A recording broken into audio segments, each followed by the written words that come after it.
ingin lebih lagi Tuhan menyembah-Mu di dalam roh dan kebenaran.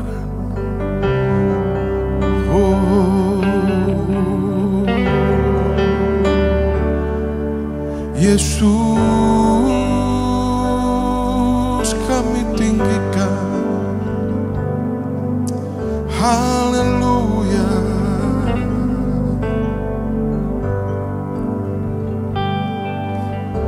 Dan ku ingin mengenal-Mu Tuhan lebih dalam dari semua yang ku kenal. Tiada kasih yang melebihi-Mu. Ku ada untuk mencari penyembah-Mu. Bersama angkat suaramu katakan. Dan ku ingin mengenal-Mu Tuhan lebih dalam dari semua yang ku kenal.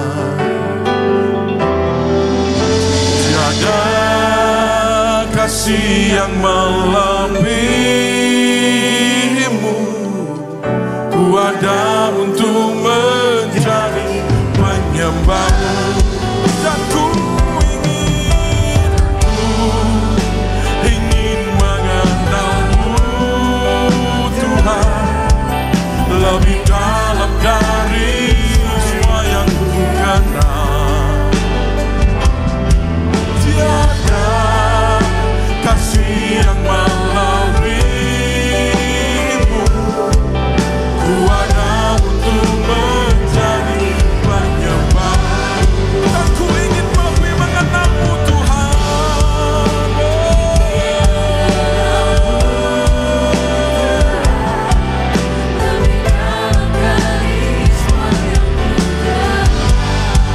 Yesusku, tiada kasih yang melebihi-Mu. Ku ada untuk mencari penyembah-Mu. Mari sekarang kita bangkit berdiri bersama-sama Bapak Ibu Saudaraku. Angkat kedua tanganmu katakan.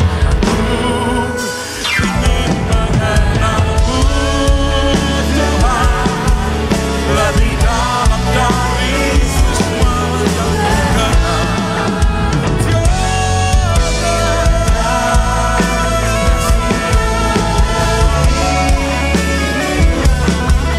Ku ada untuk mencari penyembah-Mu. Dan ku ingin mengenal-Mu Tuhan lebih dalam dari semua yang ku kenal. Oh, tiada kasih yang melebihi-Mu. Ku ada untuk mencari penyembah-Mu. Sama-sama katakan semua. Dan ku ingin mengenal-Mu Tuhan, yes, lebih dalam dari semua yang ku kenal. Oh, tiada kasih yang melebihi-Mu. Ku ada untuk mencari. Dan kami ingin lebih mengenal-Mu Tuhan. Ingin mengenal-Mu Tuhan lebih dalam dari semua yang ku kenal.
hati yang selalu rindu kepadamu, yang selalu mencari wajahmu, dan yang selalu ingin untuk selalu diperbarui, dan selalu mencari firman dan kehendak-Mu.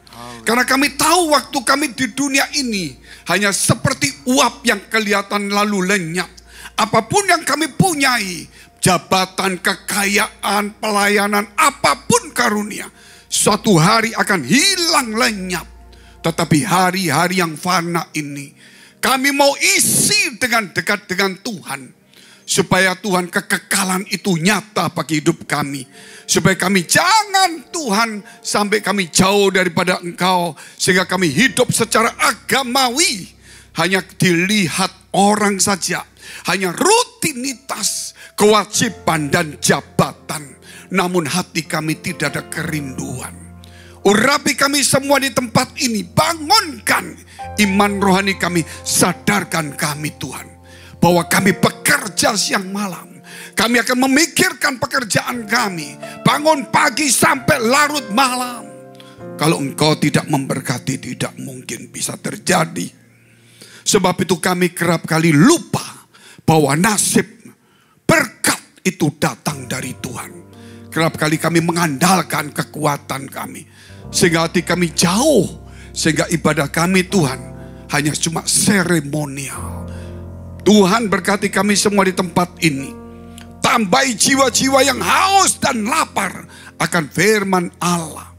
Supaya di akhir zaman ini Tuhan, hanya orang-orang yang haus dan lapar akan firman-Mu, yang kembali kepada kasih semula. Itulah Tuhan yang Kau akan angkat. Sedangkan yang lainnya seperti 5 garis bodoh akan ditinggal. Kami berdoa untuk setiap pergumulan, setiap masalah, persoalan kami Tuhan, seberat apapun, tidak akan mengubah spirit kami, tidak akan mengubah kerinduan kami, tidak akan mengubah hati kami untuk selalu mencari dan mengutamakan Tuhan. Kau memberkati kami semua yang dalam pergumulan, masalah, sakit, penyakit, persoalan apapun juga. Masa depan mereka, Tuhan, mereka yang takut, khawatir, ragu-ragu dan cemas. Buat supaya firman-Mu ini Tuhan boleh tertancap di dalam hati kami. Sehingga menjadi terang pelita dalam jalan kami yang gelap. Bahkan hati kami yang gelap pun diterangi. Di dalam nama Tuhan Yesus kami siap untuk mendengarkan firman-Mu. Haleluya. Amin. Tepuk tangan untuk Tuhan dulu saudara.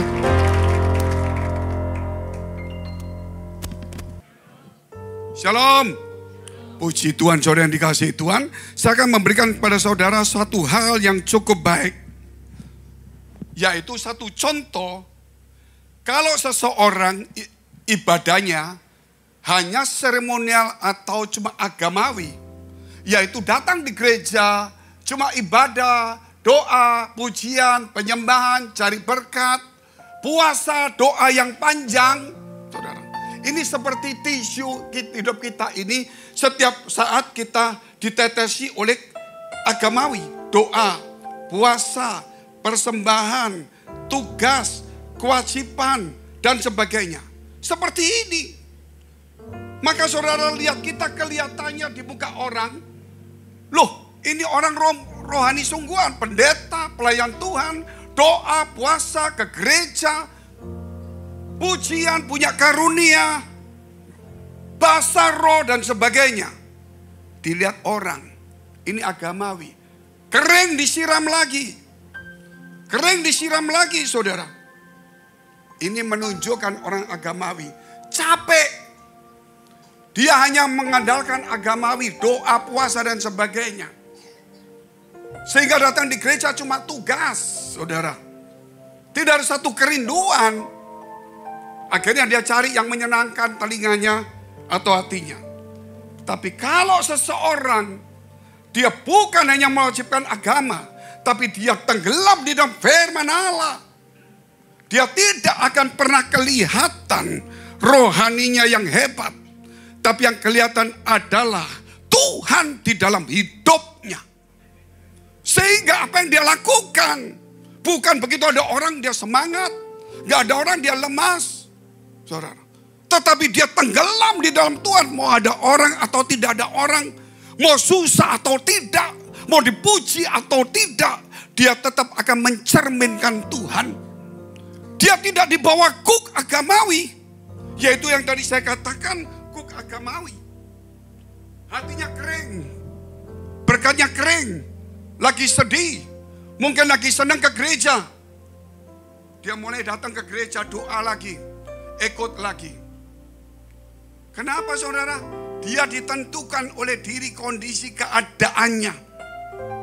Dia menjadikan ritual kuk rohani itu membebani dia. Dia tidak pernah masuk di dalam kasih Allah yang besar. Sehingga kalau kita melihat orang yang seperti ini, kelihatannya hebat di mana-mana. Pelayan Tuhan, pakaiannya mewah atau tidak. Ngomongnya shalom, ngomongnya manis sekali mungkin. Mukanya manis. Firman Allah mengatakan, jangan percaya dengan mulut yang manis. Itu firman Allah. Karena mulut manis belum tentu hati itu baik. Mulut manis belum tentu orang itu ramah. Ramah itu karakter. Mulut manis itu satu tujuan yang bisa disembunyikan dari hatinya yang terdalam. Oleh sebab itu banyak orang, saudara pendeta mungkin pelayan, shalom puji Tuhan. Oh enggak apa-apa, haleluya. Hatinya tidak berani menegur orang, menasihati orang supaya bertobat. Karena dia takut kalau saudara dianggap sepertinya bukan rohaniawan.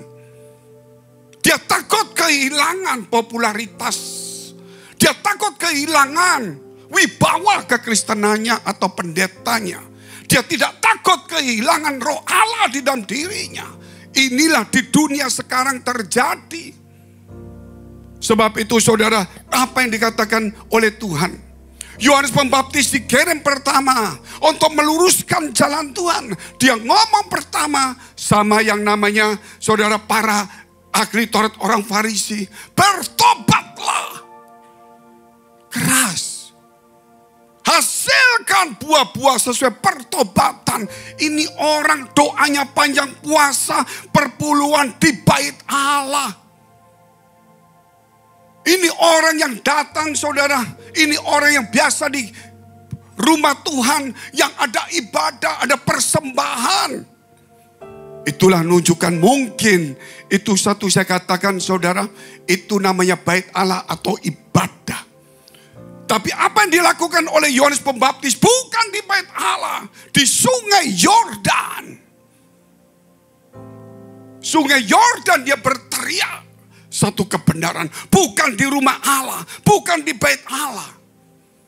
Sedangkan hari-hari seperti ini. Rumah Tuhan sudah seperti itu. Bukan lagi tempat seperti sungai Yordan. Yang untuk meluruskan orang-orang yang agamawi. Supaya bukan menunjukkan agamanya. Atau tata cara ibadah. Pakaiannya, jabatannya, doanya. Tapi tidak pernah menunjukkan buah pertobatan. Saudara yang dikasihi Tuhan, senang tidak senang. Suatu hari kita akan dituntut oleh Tuhan. Jangan bermain-main dengan Tuhan. Manusia bisa kita tipu, Tuhan tidak bisa ditipu. Di gereja harus lurus cari Tuhan. Harus mengalami pertobatan setiap kali di gereja. Mungkin kemarin kita marah, mungkin di gereja kita malas, mungkin kita saudara dan sebagainya. Di gereja kita bertobat kembali. Supaya hari-hari kita diberikan untuk Tuhan. Jangan main-main. Saya mau kasih tahu saudara. Itu kalau di neraka. Itu bukan orang yang gak percaya Tuhan. Imam, orang Kristen juga banyak di neraka. Para pendeta, pekerja, pelayan Tuhan banyak di neraka. Yang ngomong ini bukan saya saja. Saya melihat juga melihat yang Tuhan tunjukkan. Begitu banyak orang memuji Tuhan. Begitu banyak orang naik ke gunung, ternyata gunung maut jatuh semua di jurang. Ada banyak pendeta juga, saudara yang besar. Ketika dia berdoa, dia ngomong, saya melihat. Dia melihat dan di mimbar dia ngomong, ini gereja karismatik cukup besar. Dan dihargai semua orang, kelihatannya hebat. Dia ngomong, saya melihat 2/3 pekerja pendetanya masuk neraka. Itu bukan saya, itu orang itu, saudara. Jadi saya ingatkan saudara, demi kasih saya dan tugas saya, supaya saya ini bukan seremonial, bukan cari pujian, cari uang, cari popularitas. Tapi saya ingin supaya hati orang kembali kepada Tuhan. Amin. Memang itu harus. Kalau sampai kita di neraka, itu jutaan tahun kita akan menyesal. Dari dalam keluar ulat yang tidak binasa, panas. Semua panas, semua berteriak.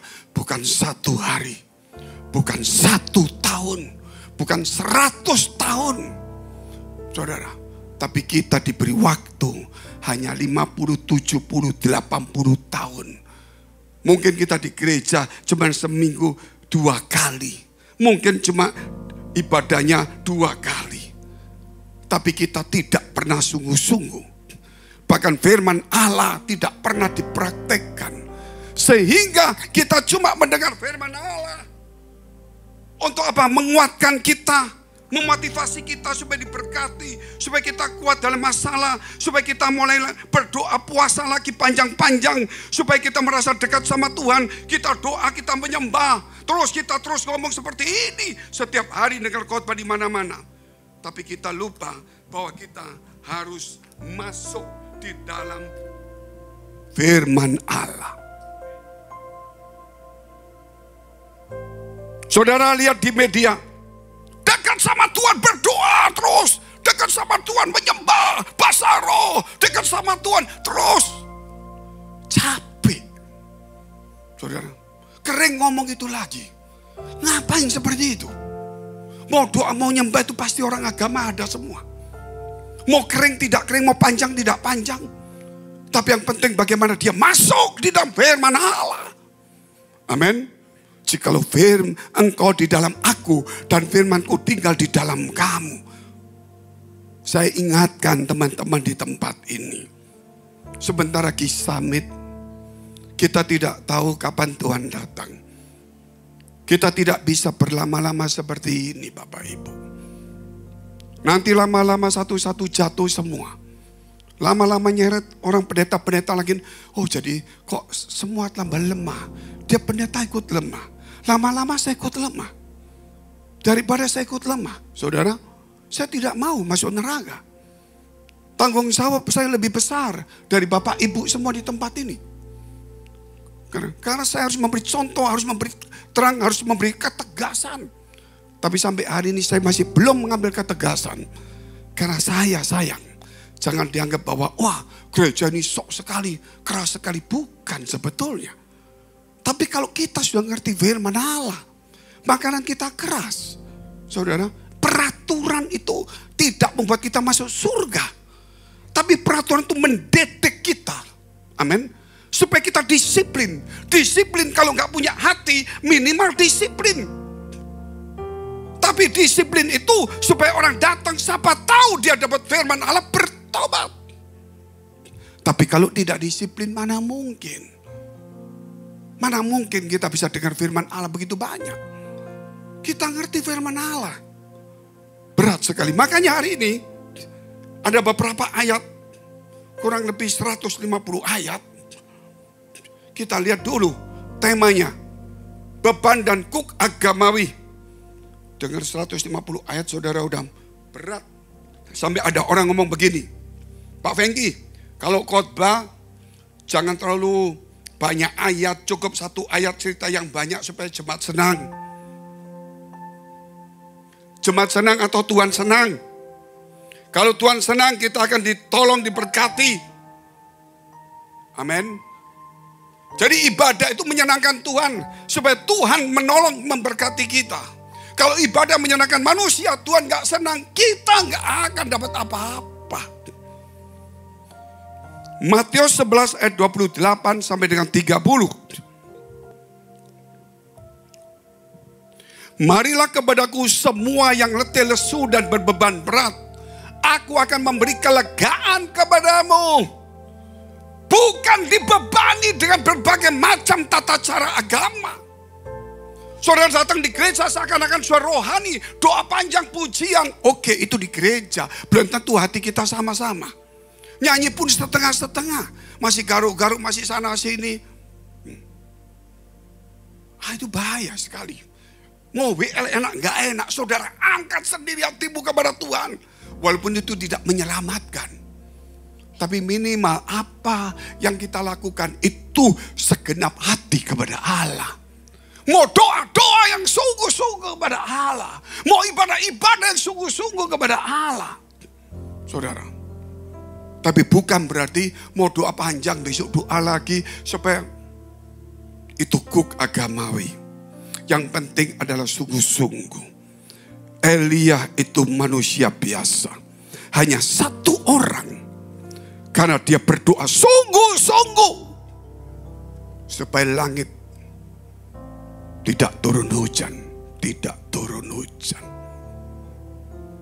Kita sekarang contoh pendeta. Saudara, ayo seluruh Surabaya, Indonesia, 3 juta, 4 juta aja.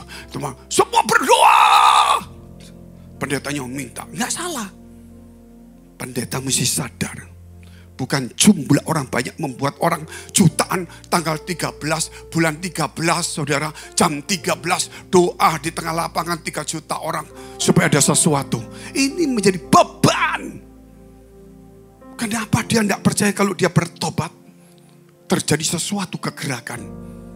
Gak usah pendeta. Saudara kalau sungguh-sungguh kepada Tuhan Allahmu dan menjadikan ibadah ini ibadah yang hidup. Amin. Dan kita bukan cuma disirami firman Allah. Kita masuk dalam firman Allah. Kita bukan sekedar doa-doa agamawi. Tapi kita doa punya hubungan dengan Allah. Engkau pulang akan berubah semuanya hidupmu. Gitu loh. Pasti berubah. Karena Allah itu hebat. Bukan, dia akan memberi kelegaan. 29:30. Ya saudara mungkin lihat gaya saya seperti ini. Terkejut. Ini sudah biasa saya lakukan ini untuk seminar pendeta sebelumnya. Tapi selama ini saya selang-seling aja. Karena takut kalau ada jiwa baru. Pendetanya kok emosi, saudara. Tapi gimana saudara lihat kalau Yohanes Pembaptis. Kalau hati kita, saudara kalau tidak ditegur keras. Keluarga kita pelayan Tuhan tidak jadi contoh bagi anak kita. Pendeta pekerja tidak menjadi contoh bagi jemaatnya. Makanya terus gimana gereja? Kalau ibadah minggu datang, ibadah doa. Tapi biasa-biasa nggak ada. Kalau tugas datang, tugas nggak datang. Apa nggak jadi contoh? 29 kita lihat. Tuhan memberi beban, tapi bukan beban yang memberatkan. Tapi itu satu kerinduan. Pikulah kuk yang kupasang. Ada. Belajar padaku karena aku lemah lembut dan rendah hati. Dan jiwamu akan mendapat ketenangan. Kuk itu ada beban tapi bukan beban yang berat. Bebannya apa Tuhan? Bukan doa panjang, bukan puasa panjang, bukan ibadah berkali-kali. Bukan macam-macam. Tapi apa kuk itu Tuhan kok tetap kuk? Kembalilah kepada kasih semula. Amin. Itu kuk berat atau ringan. Kembali kepada kasih semula. Mau doa panjang, mau ibadah, mau nyumbang, gak nyumbang. Mau puasa, membandingkan pujian, mau apa saja. Kalau tidak kembali kepada kasih semula. Engkau sudah jatuh terlalu dalam. Dan firman Allah itu berkata, bertobatlah. Amin. Itu hanya cuma meninggalkan kasih semula. Makanya para pekerja, pendeta, jemaat di tempat ini, dengar, buka telingamu hari ini. Jadi contoh yang baik semuanya. Jangan main-main dengan Tuhan. Saya kalau terus-terusan seperti ini, nanti khawatirnya. Kalau pekerja, pendeta, jemaat, koordinator, nggak bisa memberi contoh. Yang dosa itu saudara. Sampai jemaat itu nggak bisa militan ke gereja. Gitu loh. Menjadi batu sandungan. Cuma datang di gereja saja. 30 kuk yang bagaimana Tuhan? Sebab kuk yang ku pasang itu enak. Dan bebanku pun ringan. Amin. Tuhan katakan, saudara, itu nanti kita lihat. Engkau merayakan ibadah semua. Doa puasa. Itu menjadi beban bagi Tuhan. Seakan-akan Tuhan nunggu kamu doanya 3 jam. Pujiannya 3 jam.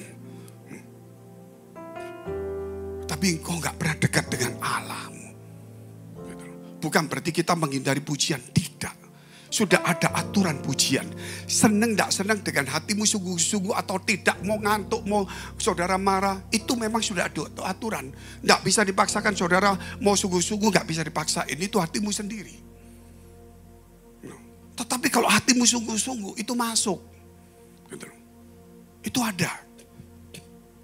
Makanya kelegaan dan lepas dari beban. Roma 12 ayat 1. Karena itu saudara-saudara, demi kemurahan Allah aku menasihatkan kamu. Supaya kamu mempersembahkan tubuhmu sebagai persembahan yang hidup. Bukan yang mati, gak ada spiritnya. Cuma agamawi. Saudara, kalau datang kering mau minta didoakan, mau cari ibadah yang lagi motivasinya bagus, yang semangat. Kalau sudah senang minggir lagi, pergi lagi keluar kota, pergi luar pulau, mungkin luar negeri, cari bisnis jalan-jalan, nggak salah. Tapi gereja itu tempat engkau betul-betul merefresh semuanya.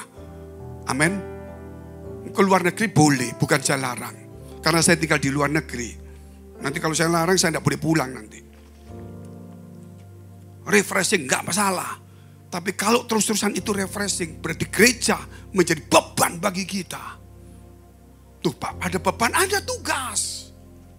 Tapi tugas itu harus dinikmati dengan kasih semula. Sehingga bukan menjadi satu beban. Tapi satu sukacita kerinduan. Amin.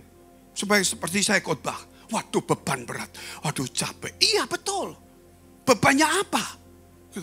Bebannya adalah bagaimana menyampaikan firman Allah sesuai kehendak Allah supaya setiap hati orang kembali kepada Tuhan.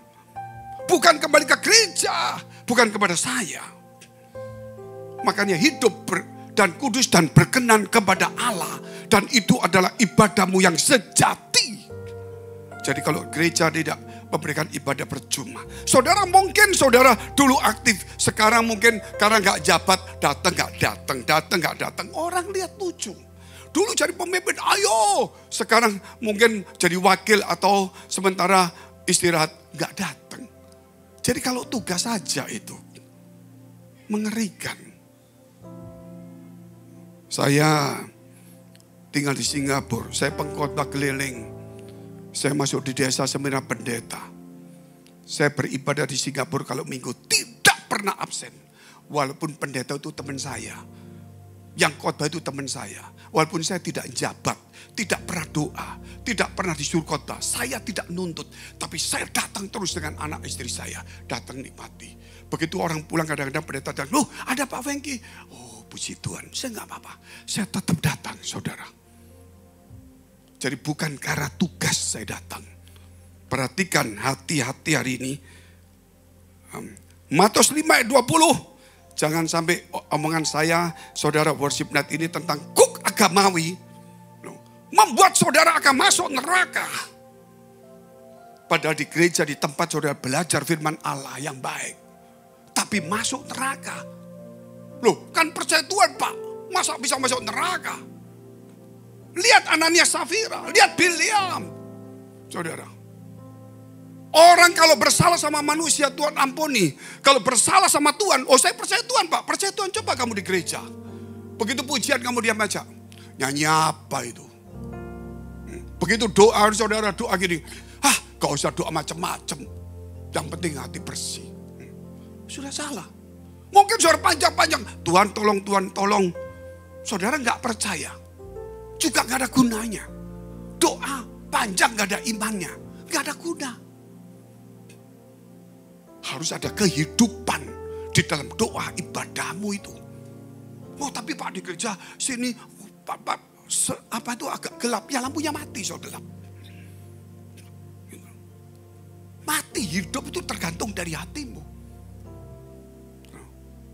Memang kita merasakan suasana mungkin kurang enak. Tapi saudara tahu lagu Malam Kudus itu. Karena organ rusak, semua rusak. Hanya cuma main gitar saja orang. Sedih, acara besar berhenti, lampu mati semuanya. Malam-malam mereka mikir gimana besok ada acara ini. Gak ada apa-apa. Keluar Malam Kudus. Diam. Gak ada tepuk tangan, gak ada. Gak ada. Kor lagi. Malam Kudus. Saudara. Itu orang hanyut semuanya Bapak Ibu. Bukan karena lampu mati. Bukan karena sound. Karena hati orang sungguh-sungguh cari Tuhan. Ayo yang muda-muda bertobat. Kalau enggak Matius 5:20 kita lihat.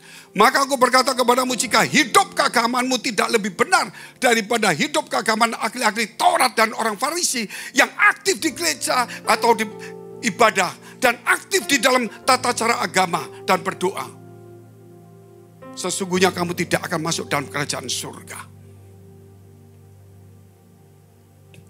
Lukas 13 ayat 15. Tetapi Tuhan menjawab dia, katanya, hai orang-orang munafik, bukankah setiap orang di antaramu melepaskan lembunya atau keledainya pada hari Sabat dari kandangnya dan membawanya ke tempat minuman? Ini contoh tentang Sabat. Orang Yahudi, orang imam saudara itu mereka lakukan apa? Kalau Sabat, nggak boleh pegang ini, nggak boleh itu, nggak boleh ini, rapi semuanya. Terus Tuhan mulai datang di situ, melihat orang susah ditolong. Waktu ini Sabat. Terus Tuhan ngomong, Sabat belas kasihan atau agamawi? Sabat menolong orang atau cuma agamawi? Dia bilang Sabat mesti sucikan. Yesus katakan, aku Tuhan atas hari Sabat.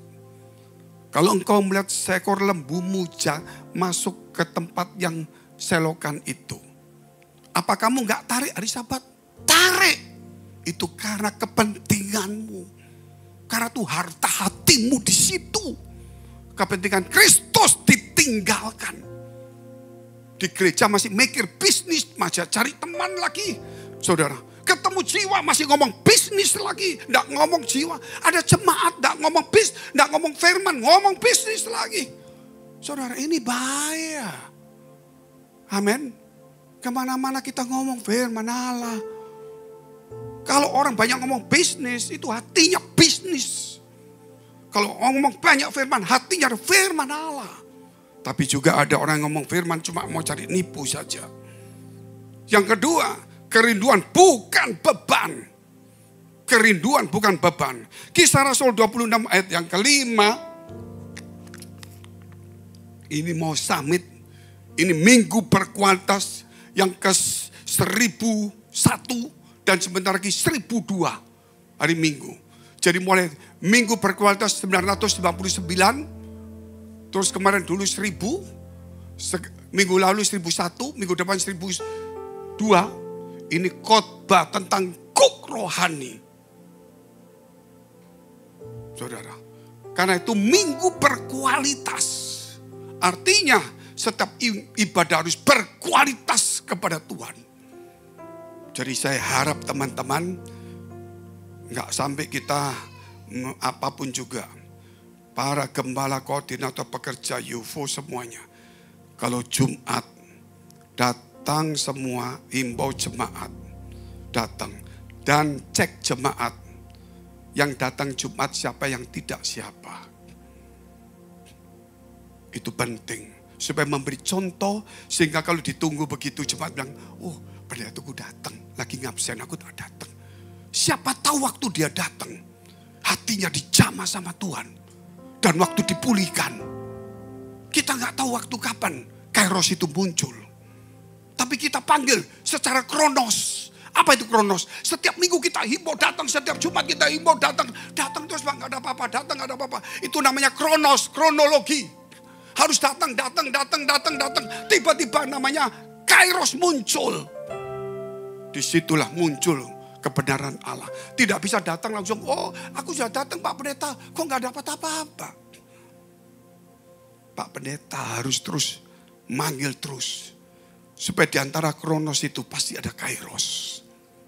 Amin. Jadi pendeta jangan lepaskan jemaatmu nggak datang di gereja. Apalagi jemaat baru tidak didata. Saudara, nah ini kebanyakan kita ini mau cari jiwa atau mau cari pelayanan. Kisah Rasul 26 ayat 5. Sudah lama mereka mengenal aku dan sekiranya mereka mau, mereka dapat memberi kesaksian bahwa aku telah hidup sebagai seorang Farisi menurut mazhab yang paling keras dalam agama kita. Luar biasa. Siapa ini? Paulus itu ahli orang Farisi, ahli Taurat, mazhab yang paling keras, doa, puasa, persembahan, semua dia lakukan termasuk Sabat. Dia katakan, tapi dia ngomong di dalam kitab Filipi pasal 3. Dulu apa yang kuanggap berguna sekarang adalah sampah. Kewajiban agama itu tetap ada karena kita orang percaya Tuhan. Tapi kewajiban agama tidak mengikat kita, menunjukkan kita dekat kepada Allah. Itu menunjukkan orang percaya Tuhan. Amin. Saya beragama Pak, saya kewajiban agama. Kamu percaya Tuhan, makanya beragama ada kewajiban agama. Tapi tidak menunjukkan kalau kamu di dalam Tuhan. Makanya ada banyak media ngomong, ayo percaya setiap malam sembah 1 jam. Ayo setiap pagi doa, ayo penyembahan supaya masuk hadirat Allah. Ngapain kamu masuk? Dengan menyembah, masuk aja dirimu ke firman Allah. Amin. Masuk aja saudara. Ikutin firman Allah, sudah gak banyak ngomong. Mau nyembah gak nyembah, di kitab panjang Kristus di dalam hidupmu. Jadi kita tidak perlu saudara sampai ngajarin orang agamawi lagi. Saudara lihat di media, begitu banyak orang ngajarin agamawi. Kosakata dibolak-balik semuanya. Gitu loh. Kosakata dibolak-balik. Kalau saudara baca firman Allah, orang sunat tidak sunat, itu tidak ada. Saudara, yang artinya, yang punya arti adalah manusia baru. Amin. Manusia baru, sunat mau 7 kali gak ada guna juga. Tapi manusia baru itu penting. Nanti kalau kita ngomong manusia baru, ada orang pendeta lagi ngomong, manusia baru itu tidak penting. Karena Allah yang penting, yang membuat manusia baru. Betul juga. Betul gak saudara? Kalau gak ada gak bisa. Nanti suatu hari dia ngomong, Allah itu hebat. Tapi kalau saudara tidak manusia baru, tidak ada gunanya. Ini kosakata dibolak-balik. Sehingga saudara, oh betul juga. Sebentar lagi, oh betul juga. Saudara bingung. Sebentar lihat Allah yang berkuasa, betul. Kita lupa kalau kita yang harus bertindak. Mengubah. Sebentar lagi orang ngomong Allah memang berkuasa. Tapi kalau kamu gak bertindak gak ada guna. Betul juga. Pontang-panting. Saudara. Akhirnya gak karuan. Baca nanti soal itu firman Allah. Coba lihat di media itu. Bingung kosakata terlalu banyak. Makanya Tuhan katakan cukup. Memang Allah itu yang membuat semuanya. Dia mati untuk kita semua. Firman-Nya untuk kita. Tapi kalau kita tidak berubah. Amin. Loh, tapi kan Tuhan yang berkuasa. Ngomong Tuhan lagi.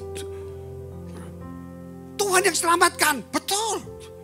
Tapi kalau kita nggak terima mau apa? Benar saudara. Nanti ngomong kalau Tuhan surga dikasih mau apa? Betul juga. Nanti bentar lagi kalau Tuhan kasih, saudara nggak mau terima, mau apa? Bingung nggak kosakata ini? Kosakata saudara lihat di media itu, kelihatannya bagus. Sebentar lagi 1 tahun khotbah yang lain lagi bagus. Dipontang-panting, nggak ada tujuan. Yang kita firman Tuhan pemuritan, memberitakan Injil, dan kita menjadi murid Kristus memuridkan. Sehingga kita firman Allah yang berkuasa, keselamatan diberikan Tuhan, kita ambil sesuatu. Dan kita yang masuk di dalam rencana Allah. Amin. Jangan ngomong Allah hebat, itu pasti. Kalau nggak hebat, dosa kita masih ada Bapak Ibu. Kita harus berubah. Amin. Kolose 2 ayat 16. Saya ngomong begini, kalau saudara punya masalah, saudara punya penyakit, ekonomi masalah, saudara datang cuma hanya di gereja supaya diberkati, itu salah. Dengar firman Allah ini. Amin. Kembali kepada Tuhanmu. Di situasi sulit, hujan tidak turun pun Allah bisa memelihara Elia. Itu perubahan kita dari sekian banyak orang. Belum tentu semua mau berubah. Belum tentu juga tidak ada yang mau berubah. Pasti saya yakin. Berarti Allah kalau tidak berubah saya nggak bisa. Betul juga. Kayak Firaun dikeraskan. Tapi kita juga ngomong, Allah berfirman. Kalau kita nggak menanggap, juga gak ada gunanya. Betul juga. Bingung. Terus jadi gimana? Jadi gimana? Yesus itu berkuasa. Ngomong sama ahli Taurat. Ahli Taurat gak mau bertobat loh. Amin. Gak bertobat loh. Ngomong Allah berkuasa mau apa? Tapi memang dia berkuasa. Tapi kalau saudara tidak menanggap, tidak menganggap serius firman Allah dan hadirat Allah di gereja, saudara kehilangan momentum tidak menghormati Tuhan. Bukan tidak menghormati ibadah. Kita lihat terus. Kolose 2 ayat 16. Jadi Jumat itu harus hadir pekerja itu. Dan bawa jemaat dari gereja-gereja cabang-cabang kita. Gitu loh. Jangan sampai saudara nanti Allah itu melihat saudara dan Allah melihat, oh kamu itu cuma main-main aja. Nggak punya tanggung jawab.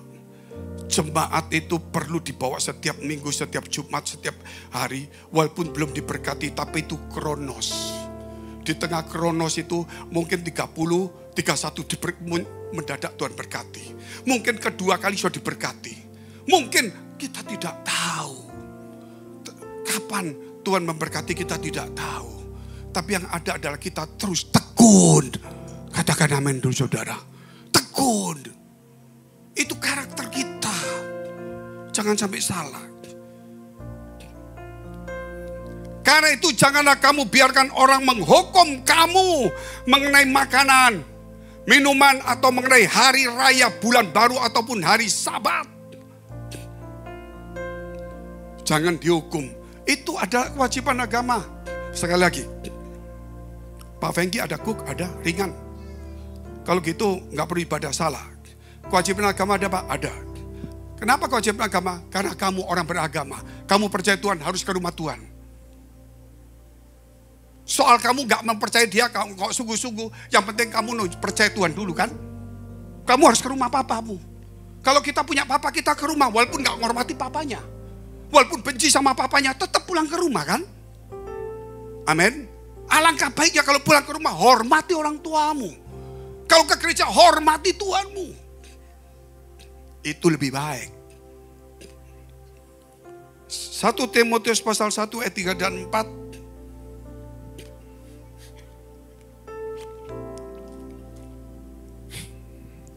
Ketika aku hendak meneruskan perjalananku ke wilayah Makedonia, aku telah mendesak engkau supaya engkau tinggal di Efesus dan menasihatkan orang-orang tertentu agar mereka jangan mengajarkan ajaran lain. Makanya saya ini kalau khotbah saudara, kalau saudara kita takutkan dari jemaat lain, gereja lain yang tidak mengerti ini, yang diminta bubukkan doa yang panjang, bahasa roh yang panjang, penyembahan, doa, memberi perpuluhan di gereja, pendeta yang mau manis-manis, itu teduh, pujiannya enak, soundnya mahal, teduh. Saya mau beritahu, hati itu terlalu keras, saudara. Kalau firman tidak tajam, tidak masuk dalam hatimu, kita tidak akan pernah berubah. Jadi hatimu mesti dibuka untuk firman yang keras. Bukan supaya Tuhan marah, tidak. Supaya hatimu yang keras sudah membatu itu menjadi cair kembali. Sehingga engkau hubungannya terlalu dekat dengan Tuhanmu, bukan dengan gerejamu. Yohanes 4 ayat 21 dan 24. Kata Yesus kepadanya, percayalah kepadaku, hai perempuan, saatnya akan tiba bahwa kamu akan menyembah Bapa bukan di gunung ini dan bukan juga di Yerusalem. Yerusalem saat itu adalah kiblat. Kiblat, semua orang mesti lihat Yerusalem. Yesus ngomongkan tidak perlu. Luar biasa enggak? Bayangin. Yesus mau enggak perlu. Artinya apa? Engkau ke Yerusalem silakan. Engkau ibadah silakan. Silakan. Tetapi yang penting hubunganmu dengan Tuhan itu lebih dekat. Bukan ditentukan kiblatnya. Bukan ditentukan ibadahnya. Ibadah tetap ada, silakan. Tapi hubungan pribadi itu. Ada orang mengejar karir. Jangan di gereja lah. Nanti Jumat ngurangi order. Jangan nanti Minggu ngurangi order. Saudara tahu. Yang memberi berkat Tuhan atau kekuatan kita. Harus dipikir baik-baik. Kalau saudara, iya Tuhan, tapi ini kesempatan. Engkau sudah meletakkan Tuhan nomor 2. Engkau percaya dalam hatimu, tapi tindakanmu tidak pernah mengakui kedaulatan Dia. Berbahaya. Ayat 24. Masih ada 3 ayat. Allah itu roh dan barang siapa menyembah Dia harus menyembahnya dalam roh dan kebenaran. Dalam roh dan kebenaran itu saudara harus tentukan. Nanti kita lihat apa yang kita sembah. Kita lompat dulu boleh ya. Matius 4 ayat 8-11. Itu poin ketiga. Kita lompat karena gak cukup ke poin ketiga. Kita masih simpan Bapak. Apa namanya ini? Bapak. Apa ini Bapak? Apa ini? Bapak teguran. Untuk Jumat depan. Mudah-mudahan yang datang lebih banyak, berarti hatinya lebih senang. Tapi kalau sedikit, hati-hati masuk neraka kamu semua.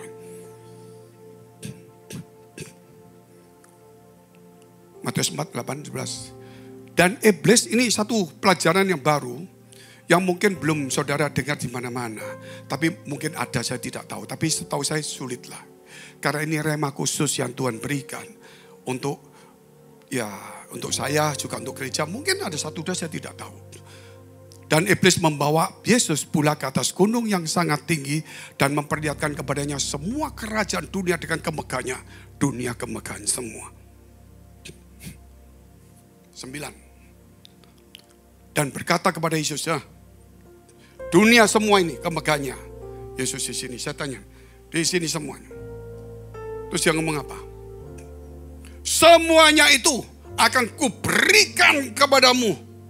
Jadi kalau kamu nyembah aku, ngerti gak saudara? Ditunjukkan dulu kemegahannya dunia.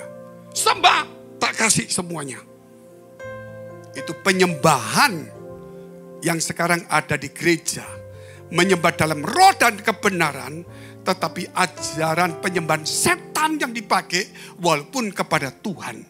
Cara setan yang dipakai. Bukan cara Tuhan. Makanya, terus kenapa kok seperti itu Pak? Kita lihat ayatnya dulu. Maka berkatalah Yesus kepadanya, "Nyala iblis, sebab ada tertulis engkau harus menyembah Tuhan Allahmu." Sama nyembah enggak? Dan hanya kepada Dia sajalah engkau berbakti, bukan dapat kekayaan, bukan dibanyak, supaya dekat Tuhan, supaya lebih akrab dengan Tuhan, supaya diberkati, supaya dapat kesembuhan. Bukan. Setan menawarkan sembah, tak kasih uang, harta, kedudukan, kesembuhan, mujizat. Oh gak mau gak mau. Ke Tuhan aja. Tuhan, aku nyembah kamu. Kasih kedudukan, urapan, kesembuhan, mujizat, kekayaan. Jadi polanya setan diambil untuk datang ke Tuhan. Tuhan ngomong, anakku, engkau menyembah kepada Tuhan Allahmu karena engkau harus berbakti. Bisa tangkap gak sampai di sini? Sekarang penyembahan yang dibawa di gereja, di media pendeta. Sembah Tuhan, kamu masuk hadiratnya. Sembah Tuhan, kau akan bersama. Sembah Dia, kau akan mengerti. Sembah. Kaya, sembuh dan semuanya. Itu pola setan yang mengajarkan menyembah supaya dapat sesuatu. Kita menyembah bukan dapat sesuatu, Tuhan yang dapat. Kita berbakti kepada Allah. Mari kita pakai berdiri, kita berdoa kepada Tuhan. Kau memberkati kami semua di tempat ini. Engkau menyucikan segala pikiran kami. Biar gereja ini walaupun Tuhan tidak dipandang oleh banyak orang. Bahkan para pekerja pendeta pun mungkin di tempat ini. Para koordinator pun mungkin menganggap gereja ini ya sekedar gereja. Ampuni mereka Tuhan. Ampuni Tuhan. Begitu indah firman Allah. Rahasia disingkapkan.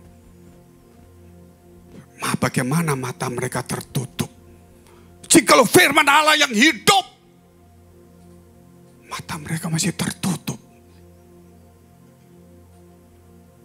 Betapa gelapnya tata cara keagamaan kita. Tuhan, kami berdoa dari gembala, pekerja koordinator, full time pelayan Tuhan. Mereka lah yang menjadi contoh supaya kegerakan ini terjadi. Supaya bukan menjadi batu sandungan. Supaya gereja ini walaupun tidak dipandang orang, tapi engkau memandangnya. Karena orang kecil pun yang dihinakan, tapi mengasihi engkau, berbakti kepadamu. Bukan supaya sembuh, kaya, diurapi, punya kuasa, mujizat kesembuhan. Tapi kami menyembah bukan dapat. Engkau yang dapat. Karena kami harus berbakti kepadamu Tuhan. Biar penyembahan kami hari ini berubah. Biar kami memberikan hati kami kepada Tuhan. Tuhan, aku berdoa. Sudah 19 tahun lebih. Kalau hati para pekerja semua masih belum terbuka. Hanya kagum, ya firmannya bagus. Tapi kelakuan, tindakan, pikirannya tidak menjadi contoh. Diberkati, sibuk dengan pekerjaannya. Mementingkan kepentingannya sendiri, bukan Kristus. Bicara tidak firman Allah. Tuhan, ampuni dia. Beri kesempatan. Supaya ada keseriusan sungguh-sungguh kepada Allah. Firman yang hidup. Jangan sampai mereka mematikan, menganggap remeh. Tapi mereka menghargai dengan hati yang tulus. Karena kepadamu-lah kami berbakti Tuhan. Kami berdoa untuk semua gereja yang ada di seluruh dunia. Dari hamba Tuhan sampai kepada umat Tuhan. Kiranya Kau memberkati mereka supaya mereka menjadi berkat dan hidup mereka berdampak. Supaya di mana gereja mereka melayani dan berjemaat. Dipenuhi orang-orang yang takut akan Tuhan dan tulus hatinya. Kami berdoa untuk semua gereja yang ada di seluruh dunia. Supaya mereka bersatu rukun dan tidak terpecah-pecah. Supaya dunia percaya Yesus adalah Tuhan bagi kemuliaan Allah Bapa di surga. Demikian gereja di mana kami menggembalakannya. Gereja Blessing in the Spirit. Mari dekapkan kedua tanganmu di dadamu. Karena untuk memang berkat itu mudah. Bukan kekuatanmu. Engkau percaya Tuhan memberi. Mengapa kelakuan kita tidak sesuai dengan iman kita? Jagalah hatimu dengan penuh segala kewaspadaan. Karena dari situlah terpancar kehidupan. Jadilah berkat. Dan terimalah berkat rahmat anugerah dari Allah Bapa di surga. Di dalam putra tunggalnya Yesus Kristus yang telah mati bagi dosa-dosa kita. Dan bangkit pada hari ketiga sehingga kita punya Tuhan Allah yang hidup. Dan iman kita bukan kepada Tuhan yang mati. Dan Dia naik surga menyediakan rumah bagi kita. Sehingga kita punya pengharapan yang pasti. Dan Dia akan datang kedua kali menjemput gereja jemaat dan umatnya. Yang berjaga-jaga kudus, dewasa dan bijaksana. Serta menghakimi dunia. Di dalam persekutuan dengan Roh Kudus membuat hati kita berkobar-kobar. Roh kita menyala-nyala. Sehingga kita senantiasa dalam kasih semula kepada Tuhan. Roh Kudus menghibur, menguatkan, memelihara, menginsyafkan, menuntun, memimpin kita kepada kebenaran dan kekudusan. dan membuat kita menjadi saksi Kristus mulai hari ini sampai selama-lamanya. Sekali Yesus, selamanya Yesus, harapanku takkan hilang, karena kasih-Nya sekarang ku ada. Oh Yesusku, ku cinta Kau selalu. Sekali Yesus, sekali Yesus, selamanya Yesus, harapanku takkan hilang, karena kasih-Nya sekarang ku ada. Oh Yesusku, ku cinta Kau selamanya. Mari sama-sama katakan sekali Yesus, sekali Yesus, selamanya Yesus, harapanku takkan hilang, karena kasih-Nya sekarang ku ada.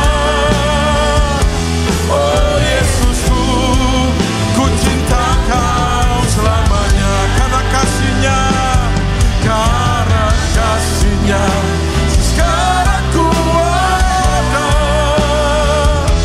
Oh Yesusku, ku cinta Kau selamanya, karena kasih-Nya, karena kasih-Nya sekarang ku ada. Oh Yesusku, ku cinta Kau selamanya. Mari beri sorak-sorai buat Tuhan kita. Haleluya. Mari bersama-sama kita doa. Bapa kami yang ada dalam surga, dikuduskanlah nama-Mu, datanglah kerajaan-Mu, jadilah kehendak-Mu di bumi seperti di surga. Berikanlah kami pada hari ini makanan kami yang secukupnya, dan ampunilah kami akan kesalahan kami, seperti kami juga mengampuni orang yang bersalah pada kami. Dan janganlah membawa kami dalam pencobaan, tetapi lepaskanlah kami daripada yang jahat. Karena Engkau-lah yang punya kerajaan dan kuasa dan kemuliaan sampai selama-lamanya. Bersama-sama katakan amin. Tuhan Yesus berkati Bapak Ibu Saudaraku semuanya. Sampai jumpa di minggu ini.